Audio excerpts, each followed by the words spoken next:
ಜೋಳ ಸಮೇತ ಎಲ್ಲ ತೆಗೆದಾಕಿದ್ರೆ ಅವೇ ತಿಂತವೆ. ಬೇರು ಚೆನ್ನಾಗಿ ಬಂದಿರಬೇಕು ಈ ಥರ. ಬೇರು ತಿಂದ್ರೇ ಹಸು ತಾಕತ್ತು ಚೆನ್ನಾಗಿರೋದು. ಹಾಲಿನ ಇಳುವರಿ ಕೂಡ ಹೆಚ್ಚಾಗುತ್ತೆ. SNF ಪ್ಯಾಟು ಸಹ ಹೆಚ್ಚಾಗಿ ಬರೋದ್ರಿಂದ ರೇಟ್ ಸ್ವಲ್ಪ ಜಾಸ್ತಿ ಬಂದಿರಬೇಕು. ಬೇರು ಕಡಿಮೆ ಬಂದರೆ ಮೊಳಕೆ ಚೆನ್ನಾಗಿ ಬಂದಿಲ್ಲ ಅಂತ ಅರ್ಥ. ಬೇರು ಚೆನ್ನಾಗಿ ಬಂದಿರಬೇಕು. ಅದನ್ನ ತೆಗೆದ್ಬಿಟ್ಟು ಹಸುಗಳಿಗೆ ಹಾಕ್ತೀವಿ ಸರ್ ನಾವು. ಒಂದು ಡೈಲಿ ಒಂದೊಂದು ಕ್ರೇಟ್ ಹಾಕ್ತೀರಿ. ಒಂದು ಹಸುಗೆ ಒಂದು ಹಸುಗೆ ಒಂದು ಕ್ರೇಟ್. ಎಷ್ಟು ದಿನಕ್ಕೆ ಬೆಳವಣಿಗೆ ಬರುತ್ತೆ ಇದು? 9 ದಿವಸಕ್ಕೆ ಬಂದ್ಬಿಡುತ್ತೆ ಸರ್. 9 ದಿವಸಕ್ಕೆ. ಯಾವ ತರ ಫಸ್ಟ್ ಕಾಳುಗಳನ್ನ ನೆನೆ ಹಾಕಿರ್ತೀರ? ಕಾಳು ತೊಳೆದ್ಬಿಟ್ಟು 2 ಸತಿ ಚೆನ್ನಾಗಿ ತೊಳೆದ್ಬಿಟ್ಟು ಬಕೆಟಲ್ಲಿ ನೆನೆ ಹಾಕಿರ್ತೀರಿ. ಮತ್ತೆ ನಾವು ಒಂದು ಗೋಣ್ ಚೀಲಕ್ಕೆ ಹಾಕ್ಬಿಟ್ಟು ಟೈಟಾಗಿ ಕಟ್ತೀರಿ. ಟೈಟಾಗಿ ಕಟ್ಬಿಟ್ಟು ಅದ್ರ ಮೇಲೆ ಒಂದು ತೂಕ ಇಟ್ಟಿರ್ತೀರಿ. ತೂಕ ಇಟ್ಟಿದ್ಮೇಲೆ ಮೊಳಕೆ ಬಂದಿರುತ್ತೆ, ಸ್ವಲ್ಪ ಮೊಳಕೆ ಬಂದಿರುತ್ತೆ. ಆ ಮೊಳಕೆನ ತಂದು ಕ್ರೇಟ್ಗೆ ಹಾಕ್ತೀರಿ. ಕ್ರೇಟ್ಗೆ ಹಾಕ್ಬಿಟ್ಟು ಮತ್ತೆ ಇಡ್ತೀರಿ. ನಾವೇನಂದರೆ ಕೆಳಗಡೆ ಇಡ್ತೀರಿ. ಮೊಳಕೆ ಹಾಕಿರೋ ಕಾಳು, ಫಸ್ಟ್ ಹಾಕೋ ಕಾಳು ಇಲ್ಲಿ ಇಟ್ಟಿರ್ತೀರಿ. ಈ ಬೆಳೆದಿರೋದು ಮೇಲೆ ತೆಗ್ತೀರಿ. ಯಾಕಂದರೆ ಇದಕ್ಕೆ ಸ್ವಲ್ಪ ನೀರು ಕಡಿಮೆ ಬೇಕು. ಅದಕ್ಕೆ ನೀರು ಸ್ವಲ್ಪ ಜಾಸ್ತಿ ಬೇಕಾಗುತ್ತಲ್ಲ, ಅದಕ್ಕೋಸ್ಕರಗೆ ಕೆಳಗಡೆ ಇಡ್ತೀರಿ. ಡೈಲಿ ಏನು ಮಾಡ್ತೀರಿ, ಶಿಫ್ಟ್ ಮಾಡ್ತಾ ಇರ್ತೀರಿ. ಡೈಲಿ 2 4 ಹಾಕ್ತಾ ಇರ್ತೀರಿ. ಮತ್ತು ಅದು 4 ತೆಗೆಯೋದು, ಮೇಲೆ ಹಾಕೋದು, ಆ ಥರ 4 ಯೂಸ್ ಮಾಡೋದು, ಆ ಥರ ಮಾಡ್ತಾ ಇರ್ತೀರಿ ಸರ್ ನಾವು. ಡೈಲಿ ಶಿಫ್ಟ್ ಮಾಡ್ತಾ ಇರ್ತೀರಿ. ಈಗ 3 ದಿನ ಬಿಟ್ಟು 4 6 ದಿನ 8 ದಿನ 9 ಇದು 9 ದಿವಸ ಆಗಿರುತ್ತಲ್ಲ, ಇದು 8 ದಿವಸ ಆಗಿರುತ್ತೆ. ಆ ಥರ ಡೈಲಿ ಒಂದೊಂದು ಕಮ್ಮಿ ಆಗಿರುತ್ತೆ. ದಿವಸಕ್ಕೆ ಇವಾಗ ಒಂದು 4 ರೇಟ್ ತಗೊಂಡ್ರೆ ನಾವು ಡೈಲಿ ಹಾಕ್ತಾ ಇರ್ತೀರಲ್ಲ ಸರ್, ಡೈಲಿ ಶಿಫ್ಟ್ ಮಾಡೋಕ್ಕೆ ನಮಗೆ ಈಸಿ ಆಗುತ್ತೆ. ಒಂದು ದಿವಸ 9 ದಿವಸದ ಚೆನ್ನಾಗಿರುತ್ತೆ ಅಂತ. ಚೆನ್ನಾಗಿ ನೋಡಿ ಥರ ಬೇರ್ ಬಿಟ್ಟಿರುತ್ತೆ. ಕೊಡೋಕ್ಕೂ ತಿನ್ನೋಕ್ಕೂ ಚೆನ್ನಾಗಿರುತ್ತೆ. ಹಸುಗಳಿಗೆ ತಿನ್ನೋಕ್ಕೂ ಚೆನ್ನಾಗಿರುತ್ತೆ. ಹಾಲು ಚೆನ್ನಾಗಿ ಬರುತ್ತೆ. ಕುರಿಗಳಿಗೂ ಅಷ್ಟೇ ಎಲ್ಲ ತಿಂದ್ಬಿಡುತ್ತೆ. ಒಂಚೂರು ಬಿಡಲ್ಲ. ಬಿಡಲ್ಲ ಸರ್. ಯಾಕಂದ್ರೆ ಮಣ್ಣಿಲ್ಲ, ಗೊಬ್ಬರ ಇಲ್ವಲ್ಲ ಸರ್. ಏನು ಇವಾಗ ನಾವು ಆಚೆಯಿಂದ ಮೇವು ತಂದ್ರೆ ಮಣ್ಣು ಗೊಬ್ಬರ ಎಲ್ಲ ಇರುತ್ತೆ. ಇದರಲ್ಲಿ ಏನು ಇರಲ್ಲ. ತೆಗ್ದ್ಬಿಟ್ಟು ನಾವು ಆ ಥರನೇ ಹಾಕ್ಬೋದಲ್ಲ. ಇದನ್ನೆಲ್ಲ ನೀವು ಬೆಳಗ್ಗೆ ದಿನ ಎಷ್ಟು ಗಂಟೆಗೆ ನೀರೆಲ್ಲ ಆನ್ ಮಾಡೋದೇ ಆಗಲಿ ಅದೆಲ್ಲ ನಿಮ್ಗೆ ಹೆಂಗೆ ಗೊತ್ತಿದೆ ತಿಳ್ಕೊಂಡಿದ್ದೀರಾ? ಸರ್ ನಮಗೆ ಸಾರು ಹೇಳ್ಕೊಟ್ಟಿದ್ದಾರೆ. ನಾವೇನು ದಿನ ಡೈಲಿ ನೀರು ನೋಡ್ಕೋಬೇಕಷ್ಟೇ. ಆನ್ ಆ್ಯಂಡ್ ಆಫ್ ನಾವು ಮಾಡೋಕ್ಕೆ ಹೋಗಲ್ಲ. ಅದೇ ಇವಾಗ ಸಾಯಂಕಾಲ 6 ಗಂಟೆಗೆ ಆಫ್ ಆದರೆ ಬೆಳಿಗ್ಗೆ 6 ಗಂಟೆಗೆ ಆನ್ ಆಗುತ್ತೆ. ನೀರು ಮಾತ್ರ ನಾವು ನೋಡ್ಕೋತಾ ಇರಬೇಕು. ಎಲ್ಲಿ ತರಿಸ್ಕೊಳ್ಳೋದು ನೀವು ಕಾಳುಗಳೆಲ್ಲ? ಸರ್ ನಮ್ಗೆ ಇಲ್ಲಿ ನಂದಗುಡಿಯಲ್ಲಿ ತಗೊಂಬಂದಿದ್ದೀವಿ. ನಂದಗುಡಿಯಲ್ಲಿ ತಗೊಂಬಂದು ಅದರಲ್ಲಿ ಒಂದು 4 ಥರ ಇರುತ್ತೆ. ಚೆನ್ನಾಗಿರೋ ಕ್ವಾಲಿಟಿ ತಗೋಬೇಕು ನಾವು. ಯಾವ್ದು ಜೋಳ ನೋಡಿ ಈ ಥರ ಇರಬೇಕು ಸರ್. ಈ ಜೋಳ ಈ ಥರ ಜೋಳ ತಗೊಂಡಿದ್ದೀರಿ ಅಂದರೆ ತಿಂಗಳಿಗೆ 120 kg ಬೇಕಾಗುತ್ತೆ. ಯಾಕಂದ್ರೆ ದಿನ 4 ಕ್ರೇಟ್ ಹಾಕ್ಬೇಕಲ್ಲ. 120 kg ಒಂದು ಮೂಟೆ ತಗೊಬಂದ್ಬಿಟ್ರೆ ಡೈಲಿ ನಾವು ಹಾಕ್ತಾ ಇರ್ಬೋದು. ಮತ್ತು ಒಂದು ದಿವಸ ನಿಲ್ಲಿಸ್ಬಿಟ್ರೆ ನಮಗೆ ಪ್ರಾಬ್ಲಮ್ಮು. ಡೈಲಿ ಕೊಡ್ತಾ ಇದ್ರೆ ಒಂದು ದಿವಸ ಕೊಟ್ಟಿಲ್ಲ ಅಂದರೆ ಆವಾಗ ಹಾಲು ಸ್ವಲ್ಪ ಕಡಿಮೆ ಆಗಿಬಿಡುತ್ತೆ. ನಾವು ಡೈಲಿ ಕೊಟ್ಟ ಮೇಲೆ ಕೊಡ್ತಾನೆ ಇರಬೇಕು. 120 kg ಥರ ಎಷ್ಟು ಖರ್ಚಾಗುತ್ತೆ ನಿಮಗೆ ತಿಂಗಳಿಗೆ? ಸರ್ 1 kg ಬಂದು 27 ರೂಪಾಯಿ ಆಗುತ್ತೆ. ಇದು 2,500 ಆಗುತ್ತೆ ಒಂದು ಮೂಟೆ ತಗೋಬೇಕಾದ್ರೆ. ತಿಂಗಳಿಗೆ 2,500 ಆಗುತ್ತೆ ತಿಂಗಳಿಗೆ ಇದು ಒಂದು ಮೂಟೆ. ಇದನ್ನು ನಾವು ಬಕೆಟಲ್ಲಿ ಹಾಕ್ಬಿಟ್ಟು ನೆನೆಸ್ಬೇಕು. 1 ಕ್ರೇಟ್ಗೆ 1 kg ಕೊಡ್ಬೇಕು ಸರ್ ನಾವು. 1 kg ಕೊಡಬೇಕು. 1 kg ಹಾಕ್ಬೋದು? 1 ಕ್ರೇಟ್ 1 kg ಕೊಟ್ರೇನೆ ಅದು ಈ ಥರ ಬರೋದು. ಸ್ವಲ್ಪ ತೆಳುವಾಗಿ ಕೊಟ್ಟರೆ ಸರಿಯಾಗಿ ಬರಲ್ಲ, ಬೇರೆ ಸರಿಯಾಗಿ ಬಿಡಲ್ಲ. 1 ಕ್ರೇಟ್ಗೆ 1 kg ಕೊಡ್ತೀವಿ ಸರ್. ಏನು ಅನಿಸುತ್ತೆ ಮೇಡಮ್ ನಿಮಗೆ ಈಗ ಹಸುಗಳಿಗೆ ಅಲ್ಲಿ ಕುರಿಗಳಿಗೆಲ್ಲ ಕೊಡ್ತಾ ಇರೋದ್ರಿಂದ? ಚೆನ್ನಾಗಿ ನಮ್ಗೆ ಇಂಪ್ರೂವ್ ಆಗಿದೆ ಸರ್. ನಮಗೆ ಕುರಿಗಳು ಅಷ್ಟೇ. ನಾವು 3 ತಿಂಗಳಿಗೆಲ್ಲ ಈಗ ಆದಾಯ ನಮಗೆ 50,000 ಸಿಕ್ಕಿದೆ ಕುರಿಯಿಂದ. ಯಾವ ಕುರಿ ಸಾಕಿರೋದು ನೀವು? ನಾವು ನಾಟಿನೇ. ನಾವು 6 ತಿಂಗಳಿಗೆ ಮಾರಬೇಕಾಗಿತ್ತು ಕುರಿ. ನಾವು ಈಗ 3 ತಿಂಗಳಿಗೆ ಮಾರಾಕಿದ್ರಿ. ನಮ್ಗೆ ಅದರಿಂದ 50,000 ರೂಪಾಯಿ ಲಾಭ ಬಂದಿದೆ. ಬಂದಿದೆ ಸರ್. ಹಾಲಿನಲ್ಲಿ 5,000 ಲಾಭ ಬಂದಿದೆ ಸರ್. ನಮಗೆ ಅದರಿಂದ ಉಪಯೋಗನೂ ಆಗಿದೆ. ನಮಗೆ ಪರವಾಗಿಲ್ಲ. ಯಾಕಂದರೆ ನಮ್ಗೆ ಆದಾಯ ಚೆನ್ನಾಗೂ ಬಂದಿದೆ. ಈ ಥರ ಮಾಡಲಿ, ಎಲ್ಲರೂ ಮಾಡಲಿ ಅಂತ ನಾವು ಹೇಳ್ತಾ ಇರೋದು. ಅದರಿಂದ ನಮಗೆ ಸಾರು ಬಂದು ಈ ಥರ ಐಡಿಯಾ ಕೊಟ್ಟು ನೀವು ಬೆಳೀರಿ, ಬೆಳೆದು ನೀವು ಇದರಿಂದ ಲಾಭ ಬರುತ್ತೆ, ನೀವು ಈ ಥರ ಕುರಿ ಅಷ್ಟೇ ಕೋಳಿ ಅಷ್ಟೇ ಏನಾದರೂ ಮೇಯಿಸ್ಕೋಬೋದು ಅಂತ ಹೇಳಿದ್ರು. ನಾವು ನೋಡೋಣ ಅಂತ ಮೇಯಿಸಿದಿರಿ, ಅದರಿಂದ ನಮ್ಗೆ ಲಾಭ ಬಂದಿದೆ. ನಮ್ಗೆ ಸಾರ್ ಕೊಟ್ಟಿದ್ದು 2 ತಿಂಗಳಿಗೆ, ನಾವು ಇನ್ನೂ ಒಂದು 6 ತಿಂಗಳು ಮೇಯಿಸ್ಬೇಕಾಗಿತ್ತು ಕುರಿ. ನಾವು ಮೇಯಿಸ್ತಾ ಇದ್ದಿದ್ದೆ, ನಾವೆಲ್ಲ ಪಟ್ಲಿಗಳೇ ಮೇಯಿಸೋದು ಜಾಸ್ತಿ, ಹೆಣ್ಣು ಕುರಿ ಮೇಯ್ಸಕ್ಕೆ ಹೋಗಲ್ಲ. ನಾವು 6 ತಿಂಗಳಿಗೆ ಒಂದ್ಸತಿ ಮಾರ್ತಾ ಇದ್ದಿದ್ದು. ಈ ಸತಿ ಏನಿಲ್ಲ, 3 ತಿಂಗಳಿಗೆ ಮಾರಾಕಿದ್ರಿ. 2 ತಿಂಗಳು ಕಂಟಿನ್ಯೂ ಕೊಟ್ರಿ. ಡೈಲಿ ಕೊಡ್ತಾ ಇರ್ತೀರಿ, ಡೈಲಿ ಕೊಡ್ಬೇಕು ಸರ್. ಎಲ್ಲ ಟೈಮಲ್ಲೂ ಕೊಡ್ತೀರಾ? ಯಾವಾಗಾದ್ರೂ 1 ಟೈಮ್ ಕೊಡ್ಬೇಕು ಸರ್, ಒಂದು ಡೈಲಿ 1 ದಿವಸಕ್ಕೆ. ಯಾಕಂದ್ರೆ ಅವಾಗ ಸ್ವಲ್ಪ ಕಡಿಮೆ ಕೊಡಬೇಕು. ಚಿಕ್ಕ ಮರಿಗೆ ಸ್ವಲ್ಪ ಕಡಿಮೆ ಕೊಡಬೇಕು, ಸ್ವಲ್ಪ ದೊಡ್ಡ ಮರಿಗೆ ಪರವಾಗಿಲ್ಲ ಕೊಡ್ಬೋದು.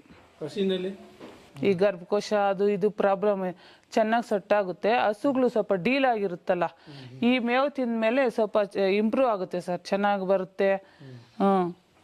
ಎಷ್ಟು ಪ್ರೋಟೀನ್ ಇದೆ ಅಂತ ಸರ್ ಹೇಳಿದ್ದಾರೆ ನಿಮ್ಗೆ? ಇದರಲ್ಲಿ 16% ಪ್ರೋಟೀನ್ ಇದೆ ಅಂತ ಹೇಳಿದ್ದಾರೆ ಸರ್. ಆ ಥರ ನಮಗೂ ಇಂಪ್ರೂವ್ ಗೊತ್ತಾಗುತ್ತೆ ಸರ್ ಅದರಿಂದ.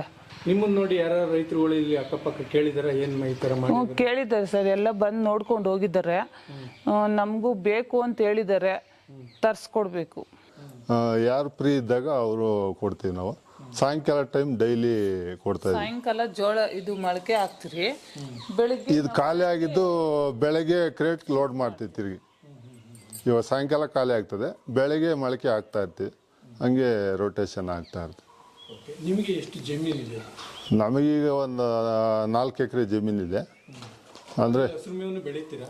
ಬೆಳಿತೀವಿ.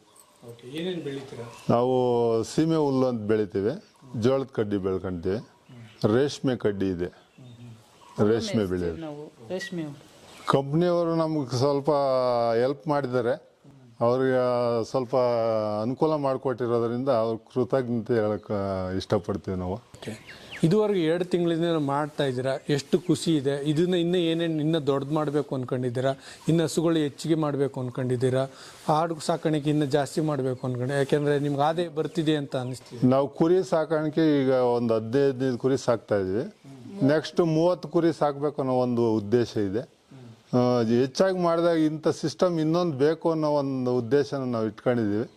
ಹಸುಗಳು ಒಂದು 4 ಹಸು ಒಂದು 30 ಕುರಿ ಸಾಕಿದಾಗ ಈ ಡಬಲ್ ಬೇಕಾಗುತ್ತೆ, ಅದು ಮಾಡ್ಕೊಳ್ಬೇಕು ಅನ್ನೋ ಒಂದು ಉದ್ದೇಶ ನಮಗಿದೆ.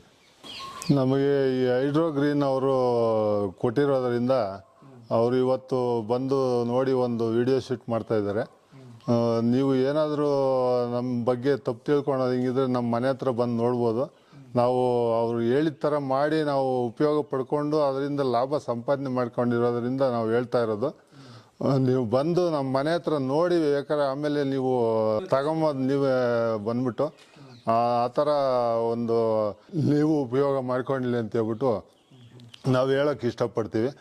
ಅದರಿಂದ ಸಂಪಾದನೆ ಮಾಡಿದ್ರಿ ಅನ್ನೋ ಒಂದು ಉದ್ದೇಶಕ್ಕೆ ನಿಮಗೂ ಉಪಯೋಗ ಮಾಡ್ಕೊಳ್ಳಿ ಅಂತ ಹೇಳ್ಬಿಟ್ಟು ನಾವು ಹೇಳ್ತಾ ಇದ್ರಿ ಹೊರತು ನಾವು ಏನು ಬೇರೆ ಉದ್ದೇಶಕ್ಕೇನು ಹೇಳ್ತಾ ಇಲ್ಲ.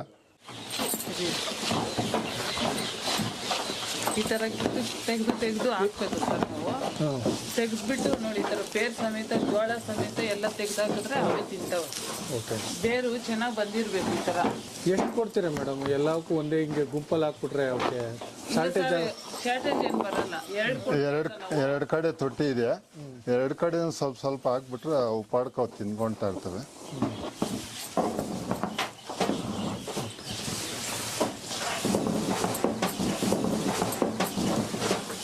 ಕಾಳುಗಳು ಯಾವ ಥರ ಇದೆ ಮೇಡಮ್? ಮೊಳಕೆ ಬಂದಿರೋ ಕಾಳುಗಳು ತೋರಿಸಿ ಒಂದ್ಸಲ.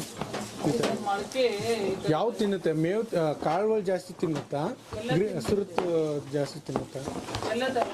ಬೇರು ಎಲ್ಲ ತಿಂತದೆ, ಏನು ಉಳಿಸಲ್ಲ. ಕ್ಲೀನಾಗಿ ಬ್ರೇಡ್ ಸಮೇತ ಕ್ಲೀನಾಗಿ ತಿನ್ನುತ್ತೆ. ಇದನ್ನ ಹೊಸದಾದ್ರಿಂದ ಸ್ವಲ್ಪ ತಿಂತಾ ಇರ್ತದೆ. ಮುಂಚೆ ರೂಢಿ ಇದ್ದಿದ್ದು ಫುಲ್ಲು ಒಂಚೂರು ಬಿಡ್ತಾ ಇರಲಿಲ್ಲ.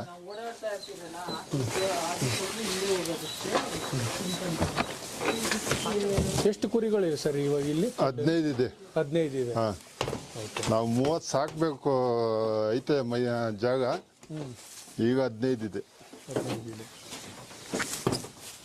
ಈ ಥರ ಹಾಕ್ಬಿಟ್ರೆ ಸಾಕ ಸರ್? ತಿನ್ಕೊಳ್ತವೆ, ಅವೇ ತಿನ್ಕೊಳ್ತವೆ. ಆಮೇಲೆ ನೀರು ಕುಡಿಸ್ತೀರಾ ತಿಂದಾದ್ಮೇಲೆ? ಇಲ್ಲ, ಇದರಲ್ಲೇ ನೀರಿನ ಅಂಶ ಜಾಸ್ತಿ ಇರೋದ್ರಿಂದ ನೀರು ಅರ್ಜೆಂಟ್ ಅವಶ್ಯಕತೆ ಇಲ್ಲ. ದಿನಕ್ಕೆ ಒಂದ್ಸಾರಿ ನೀರು ಕುಡಿಸಿದ್ರೆ ಸಾಕು. ನೀರು ಕುಡ್ಸೋದು. ಡೈಲಿ 3 ಗಂಟೆ ಅಷ್ಟೊತ್ತಿಗೆ ನೀರು ಇಕ್ತೀವಿ ಅಷ್ಟೇ. ದಿನಕ್ಕೆ ಒಂದ್ಸಾರಿ ಸಾಕು ನೀರು. ಓಕೆ. ಮೊದ್ಲು ಏನು ಮೇವು ಕೊಡ್ತೀರಿ, ಯಾವ ಥರ ಕೊಡ್ತೀರಿ ಮೇವೆಲ್ಲ, ಯಾವ ಥರ ಕಟ್ ಮಾಡಿ ಹಾಕ್ತಿದ್ದೀರಿ ಇಲ್ಲಿ? ನಾವು ಜೋಳದ ಕಡ್ಡಿ ಸೀಮು ಹುಲ್ಲೆಲ್ಲ 4 ಇಂಚ್ ಕಟ್ ಮಾಡಿಬಿಟ್ಟು ಹಾಕೋದು, ತಿನ್ಕೊಂಬಿಡ್ತಾವೆಲ್ಲ. ಹೊರಗಡೆ ಬಿಡಲ್ವಾ ಸರ್ ನೀವು?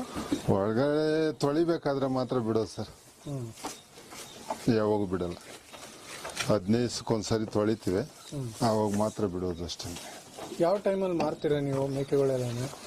ನಾವು ಇದು ಒಂದು ಲೈವ್ ವೇಟ್ ಒಂದು 10ರಿಂದ 15 kg ಮರಿ ತಗೊಂಬರ್ತೀವಿ. ಆಮೇಲೆ 25ರಿಂದ 30 kg ಲೈವ್ ವೇಟ್ ಬಂದಾಗ ಮಾರ್ಬಿಡ್ತೀವಿ. 3ರಿಂದ 3.5 ತಿಂಗಳು 4 ತಿಂಗಳು ಲಾಸ್ಟ್ ಮಾರ್ಬಿಡ್ತೀವಿ. ತಿರ್ಗಿ ಆಮೇಲೆ ನೆಕ್ಸ್ಟ್ ತಗೊಂಬರ್ತಾ ಇರೋದು ಹಂಗೆ.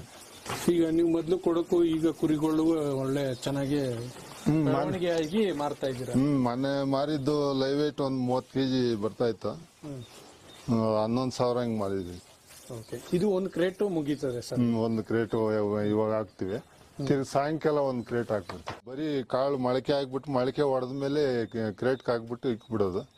ಸಿಸ್ಟಮ್ ಅಲ್ಲಿ ನೀರು ಸ್ಪ್ರೇ ಆಗ್ತಾ ಇರ್ತದೆ. ಆಮೇಲೆ 8ರಿಂದ 9 ದಿವಸಕ್ಕೆ ಎತ್ತಿ ಹಾಕೋದು ಅಷ್ಟೇ, ಕುರಿಗಳಿಗಾಗ್ಲಿ ಹಸುಗಳಿಗಾಗ್ಲಿ. ಕುರಿಗಳ ಸಡ್ಡು ಇಷ್ಟು ಚಿಕ್ಕದಾಗಿ ಚೊಕ್ಕವಾಗಿ ಮಾಡ್ಕೊಂಡಿದ್ದೀರ? ನಾವೇ ಓನಾಗಿ ಮಾಡ್ಕೊಂಡಿದೀವಿ ಸರ್. ನೀವೇನೇ ಮಾಡ್ಕೊಂಡಿದ್ದೀರ? ನಾವೇನೇ ಓನಾಗಿ ಮಾಡ್ಕೊಂಡಿದ್ದೀವಿ. 30ರಿಂದ 40 ಕುರಿ ಸಾಕಷ್ಟು ಜಾಗ ಮಾಡಿದ್ವಿ. ಓಕೆ. ಅಂದ್ರೆ ಎಷ್ಟು ಖರ್ಚಾಯ್ತು ಇದು ನೀವು ಮಾಡ್ಕೊಂಡ? ನಾವೆಲ್ಲ ಒಂದು 10,000 ಖರ್ಚಾಗಿದೆ ಅಷ್ಟೇ. 40 ಕುರಿ ಸಾಕ್ಬೋದು. ಕೆಳಗಡೆನೆ ಬಿಡ್ಬೋದಿತ್ತು, ಮೇಲ್ಗಡೆ ತರ ಮಾಡಿದ್ರಲ್ಲ ಯಾಕೆ? ಮೇಲ್ಗಡೆ ತರ ಅಂದ್ರೆ ಇದು ಗಲೀಜ್ ಮಾಡ್ಕೊಂಡ್ಬಿಡ್ತದಲ್ಲ, ಆ ಪಿಚ್ಗೆ ಬಿದ್ದಿದ್ದೆಲ್ಲ ಕೆಳಗಡೆ ಬೀಳಂಗೆ ಚಟ್ಟ ಪಿಟ್ ಮಾಡಿರ್ತೀವಿ. ಅದೆಲ್ಲ ಕೆಳಗಡೆ ಬಿದ್ದ್ಬಿಡ್ತದೆ, ಏನು ಗಲೀಜ್ ಮಾಡ್ಕೊಳಲ್ಲ. ಗಲೀಜ್ ಮಾಡ್ಕೊಳ್ಳೋದು. 1 ತಿಂಗಳು ತೊಳೆದಿಲ್ಲ ಅಂತಂದ್ರು ಹಂಗೆ ಅದೇ ತರ ಇರ್ತವೆ. ಹೆಣ್ಣು ಎಷ್ಟಿದೆ ಗಂಡು ಎಷ್ಟಿದೆ? ಎಲ್ಲ ಗಂಡು ಕುರಿನೇ ಸಾಕೋದು ನಾವು. ಎಲ್ಲ ಗಂಡೆ? ಹೆಣ್ಣು ಸಾಕೋದಿಲ್ಲ. ಯಾವ ಟೈಮಲ್ಲಿ ಮಾರೋದು ನೀವು ಹಂಗಾರೆ? ನಾವು ಯುಗಾದಿ, ದಸರಾ, ಆಮೇಲೆ ಬಕ್ರೀದ್ ಈ ಸೀಸನ್ ಮಾರ್ತೀವಿ. ಓಕೆ. ಡಿಮ್ಯಾಂಡ್ ಜಾಸ್ತಿ ಇರ್ತದೆ ಅವಾಗ ಮಾರ್ಕೊಂತೀವಿ. ಒಂದೊಂದು ಕುರಿ ಎಷ್ಟೆಷ್ಟು ವೇಟ್ ಬರುತ್ತೆ? ಲೈವ್ ವೇಟ್ ಒಂದು 30 kg ಇದ್ರೆ 10,000 ಮಾರ್ತದೆ. ಇನ್ನು ಹೆಚ್ಚಾಗಿದ್ರೆ ಇನ್ನೂ ಹೆಚ್ಚಾಗಿ ಮಾಡ್ತಾರೆ. ಬೆಳಗ್ಗೆ 9ರಿಂದ 10 ಗಂಟೆ ಮೇಲೇನೆ ಮೇವು ಕೊಡೋದು. ಆಮೇಲೆ ಮಧ್ಯಾಹ್ನ 2 ಗಂಟೆವರೆಗೂ 2 ಸರಿ ಮೇವು ಹಾಕ್ತಿವಿ. ಆಮೇಲೆ ನೈಟ್ 2 ಸರಿ ಹಾಕ್ತಿವಿ ಮೇವು. 2 ಸರಿ. ಆಮೇಲೆ ಇದು ಜೋಳದ ಸ್ವಲ್ಪ ಹಾಕ್ತಿವಿ, ಅದ್ರ ಜೊತೆಗೆ ಸ್ವಲ್ಪ ಬೂಸ ಹಾಕ್ಬಿಡ್ತೀವಿ. ಎಲ್ಲ ಟಗರುಗಳೇ ಇರೋದ್ರಿಂದ ಗುದ್ದಾಡಲ್ವಾ? ಇಲ್ಲ, ಗುದ್ದಾಡಲ್ಲ. ರೂಢಿ ಆಗ್ಬಿಟ್ಟಿದೆ ಅದ, ಗುದ್ದಾಡಲ್ಲ ಅವು. ಗೊಬ್ಬರ ಏನ್ ಮಾಡ್ತೀರಾ ನೀವು? ಗೊಬ್ಬರ ನಾವು ತೋಟಕ್ಕೆ ಹಾಕ್ತಿವಿ, ರೇಷ್ಮೆ ತೋಟಕ್ಕೆ. ರೇಷ್ಮೆ ತೋಟಕ್ಕೆ. ಇದು ಎಷ್ಟನೇ ಬ್ಯಾಚ್ ಇದು ನಿಮ್ದು? ಇದು ನಾವು ಇವಾಗ 3ನೇ ಬ್ಯಾಚ್ ಮೇಯಿಸಿರೋದು. ಇವಾಗ ಮೊನ್ನೆ ಬ್ಯಾಚ್ 2 ತಿಂಗಳು ಮೇವು ಹಾಕಿದ್ವಿ ಕಂಟಿನ್ಯೂಸ್ ಆಗಿ. ಇವಾಗ ಇವು ಹೊಸ ಬ್ಯಾಚ್ ತಂದಿರೋದು, ಇವಾಗ ಕಂಟಿನ್ಯೂಸ್ ಆಗಿ 3 ತಿಂಗಳು ಅದೇ ಆಗ್ತಾ ಇತ್ತು. ಇವಾಗ ಹಾಕಿ 10 ನಿಮಿಷ ಆಗಿದೆ, ಎಲ್ಲ ತಿಂದು ಆರಾಮಾಗಿ ರೆಸ್ಟ್ ಮಾಡ್ತಾವೆ. ಇನ್ಮೇಲೆ ಒಂಚೂರು ಬಿಡ್ದಂಗೆ ತಿನ್ಕೊಳ್ತಾವ. 1 ಅವರ್ ಆದ್ರೂ ತಿಂತಾ ಇರ್ತವೆ, ಖಾಲಿ ಆಗೋ ಗಂಟ ಬಿಡಲ್ಲ. ಈ ತರ ನಾವು ಹಸು ತಗೊಂಬಂದು 1 ಕ್ರೇಟ್ 1 ಹಸು ಕೊಡ್ತೀವಿ. ಆ ಹಸು ವೀಕ್ ಇದ್ರು ಕೂಡ ಈ ಬೇರ್ ತಿಂದಾಗ ಚೆನ್ನಾಗಿ ಡೆವಲಪ್ಮೆಂಟ್ ಆಗುತ್ತೆ, ದೇಹದ ಬೆಳವಣಿಗೆ ಚೆನ್ನಾಗುತ್ತೆ. ಅದೇ ರೀತಿಯಾಗಿ 1 ಹಸು 1 ಕ್ರೇಟ್ ಕೊಡ್ಬೇಕಾಗುತ್ತೆ. 1 ದಿವಸ ಯಾವ ಟೈಮ್ ಆದ್ರೂ ಆಗ್ಬೋದು, 1 ದಿವಸಕ್ಕೆ 1 ಕ್ರೇಟ್.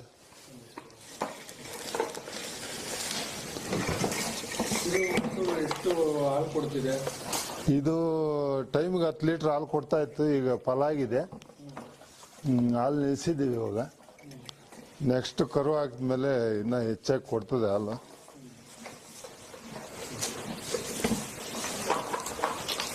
ಇದು HF ಅಂತ ಒಳ್ಳೆ ಬ್ರೀಡ್ ಹಸು ಇದು.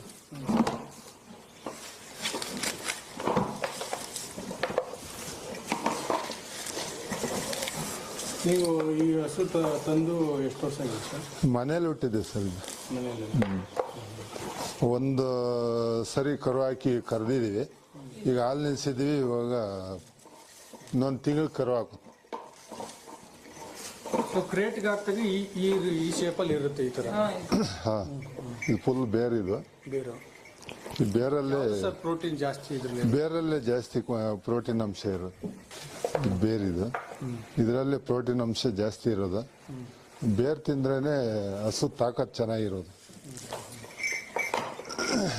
ಇವಾಗ ನಾವು ಭೂಮಿಲಿ ಬೆಳೆದ್ರೆ ಈ ತರ ಬೇರ್ ನಾವು ಹಾಕೋದಕ್ಕೆ ಸಾಧ್ಯ ಇಲ್ಲ ಮೇಲೆ ಬೆಳೀತಕ್ಕಂಥದನ್ನ ಕಟ್ ಮಾಡಿ ತಂದಾಕೋದು ಇದರಲ್ಲಿ ಬೇರ್ ಸಮೇತ ಹಾಕೋದ್ರಿಂದ ಒಳ್ಳೆ ಕಬ್ಬಿಣಾಂಶ ಕ್ಯಾಲ್ಸಿಯಂ ಇರೋದ್ರಿಂದ ಒಳ್ಳೆ ಬೆಳವಣಿಗೆ ಚೆನ್ನಾಗಿ ಆಗುತ್ತೆ ಹಸುದು ಹಾಲಿನ ಇಳುವರಿ ಕೂಡ ಹೆಚ್ಚಾಗುತ್ತೆ SNF ಫ್ಯಾಟು ಸಹ ಹೆಚ್ಚಾಗಿ ಬರೋದ್ರಿಂದ ರೇಟ್ ಸ್ವಲ್ಪ ಜಾಸ್ತಿ ಬರ್ತದೆ ನಿಮ್ಮ ಡೈರಿ ಕೊಡ್ತಾರೆ ಫ್ಯಾಟ್ ಹೆಂಗ್ ಬಂದ್ರೆ ಹಂಗೆ ರೇಟ್ ಈಗ ಎಷ್ಟು ಬರ್ತದೆ ಫ್ಯಾಟು ಈಗ ಫ್ಯಾಟು 4.12 ಬರ್ತದೆ 30 ರೂಪಾಯಿ ಮೇಲೆ ರೇಟ್ ಸಿಗ್ತದೆ ಏನು ಸರ್ ಇದು ಕಷ್ಟನೇ ಇದು ಬೆಳೆಯೋದ್ರಿಂದ ಕಷ್ಟ ಏನು ಅನ್ಸೋದಿಲ್ಲ ಒಂದು ದಿನಕ್ಕೆ 1 ಅವರ್ ಕೆಲಸ ವೇಸ್ಟ್ ಟೈಮ್ ವೇಸ್ಟ್ ಮಾಡ್ಬೇಕು ಅಷ್ಟು ಬಿಟ್ರೆ ಇನ್ನೇನು ಶ್ರಮ ಇಲ್ಲ 1 ಅವರ್ ಒಂದು ದಿನಕ್ಕೆ ನಾವು ಕೆಲಸ ತಗೊಳ್ತದೆ ಅಷ್ಟೇ ಮೊಳಕೆ ಕಟ್ಟೋದು ನೆನೆಸೋದು ಅದೆಲ್ಲ 1 ಅವರ್ ಕೆಲಸ ದನಕ್ಕೆ ಮೇವು ಕೊಡೋದು ಎಲ್ಲ ಸೇರಿ ನೀವೇನ ಕಾಳುಗಳಿಗೆ ಎಲ್ಲ ಕ್ರೇಟ್ಗೆಲ್ಲ ಹಾಕಿ ಇಟ್ಟಿರೋದು ನಾವೇ ಹಾಕ್ತೀವಿ ಮೇಡಮ್ ಖಾಲಿ ಇದ್ರೆ ಯಾರು ಖಾಲಿ ಇದ್ರೆ ಅವ್ರು ಹಾಕೋದು ನಾವು ಒಬ್ಬರೇ ಅಂತೇನಿಲ್ಲ ಎಲ್ಲ ಮಾಡ್ತಾರೆ ನನ್ನ ಮಗ ಒಬ್ಬನಿದ್ದಾನೆ ಅವನು ಮಾಡ್ತಾನೆ ಕಾಲೇಜ್ಗೆ ಹೋಗಿದ್ದಾನೆ ಇವಾಗ ಖಾಲಿ ಯಾರಿದ್ರೆ ಅವ್ರು ಮಾಡ್ಕೊಂತೀವಿ ಎಷ್ಟು ಹಸುಗಳಿದೆ ಅಷ್ಟು ಹಸುಗಳು ನೀವು ಒಂದೊಂದು ಕ್ರೇಟ್ ಹಾಕ್ಬಿಡು ಇದೇ ಗೊಂತು ನಿಮ್ದು ಇಲ್ಲೇ ಕಟ್ಟಾಕ್ತೀವಿ ಇಲ್ಲೇ ಕಟ್ಟಾಕೋದು